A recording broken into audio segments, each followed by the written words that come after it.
YouTube ಚಾನಲ್ಗೆ ಸ್ವಾಗತ. ಎಲ್ಲರಿಗೂ ನಮಸ್ಕಾರಗಳು. 7ನೇ ತರಗತಿ ಪಾಠ 8 ಸಸ್ಯಗಳಲ್ಲಿ ಸಂತಾನೋತ್ಪತ್ತಿ. 7ನೇ ತರಗತಿಯಲ್ಲಿ ಪಾಠ 8 ಸಸ್ಯಗಳಲ್ಲಿ ಸಂತಾನೋತ್ಪತ್ತಿ. ಈ ಒಂದು ಪಾಠದ ಪ್ರಶ್ನೋತ್ತರಗಳ ವಿಡಿಯೋ ನಿಮಗೂ ಕೂಡ ಇಷ್ಟವಾದಲ್ಲಿ ಪ್ಲೀಸ್ ನಮ್ಮ ಚಾನಲ್ಗೆ ಲೈಕ್ ಮಾಡಿ ಹಾಗೂ ಸಬ್ಸ್ಕ್ರೈಬ್ ಮಾಡಿ. ಅಭ್ಯಾಸಗಳು ಮೊದಲನೇದಾಗಿ ಬಿಟ್ಟ ಜಾಗವನ್ನು ತುಂಬಿರಿ ಅಂತ ಶುರುವಾಗುತ್ತೆ. ಈವರೆಗೂ ಇದ್ದಾವೆ. ಇಲ್ಲಿ ಉತ್ತರಗಳನ್ನು ನಾವು ಈವರೆಗೂ ಕೂಡ ಬರೆದಿದ್ದೀವಿ. ನೀವು ಅದೇ ರೀತಿ ಬರ್ಕೊಳ್ಳಿ ಮಕ್ಕಳ. ಇನ್ನು 2ನೇ ಪ್ರಶ್ನೆಗೆ ಉತ್ತರ. 2ನೇದು ಅಲೈಂಗಿಕ ಸಂತಾನೋತ್ಪತ್ತಿ ವಿವಿಧ ವಿಧಾನಗಳನ್ನು ವಿವರಿಸಿ ಉದಾಹರಣೆಗಳನ್ನು ನೀಡಿ. 2, 3, 4, 5. 2 ಮತ್ತು 3 ಇಲ್ಲಿ 4 ಬರೆದಿದ್ದೀವಿ. ಇಲ್ಲಿ 5ನೇದಕ್ಕೆ ಒಂದು ಹೂವಿನ ಪ್ರಜನನ ಭಾಗಗಳನ್ನು ಚಿತ್ರಿಸಿ ಅಂತ ಹೇಳಿದ್ದಾರೆ. ಈ ರೀತಿ ನೀವು ಕೂಡ ಒಂದು ಹೂವಿನ ಪ್ರಜನನ ಭಾಗಗಳನ್ನು ಚಿತ್ರಿಸಬೇಕು. ಇನ್ನು 6 ಮತ್ತು 7, 8.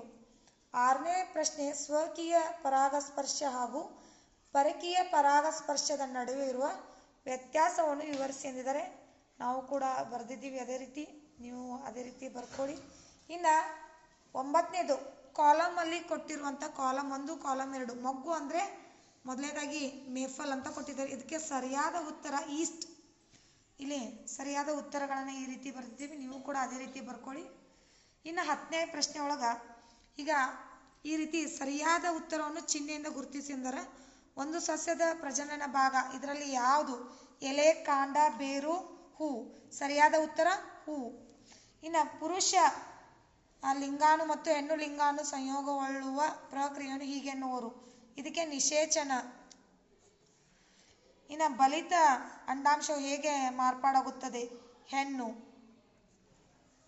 ಇದು ಬೀಜಕವನ್ನು ಉತ್ಪತ್ತಿ ಮಾಡುವ ಒಂದು ಜೀವಿ. ಇದಕ್ಕೆ ಬ್ರೆಡಿನ್ ಶಿಲೀಂಧ್ರ ಅಂತ ಉತ್ತರ.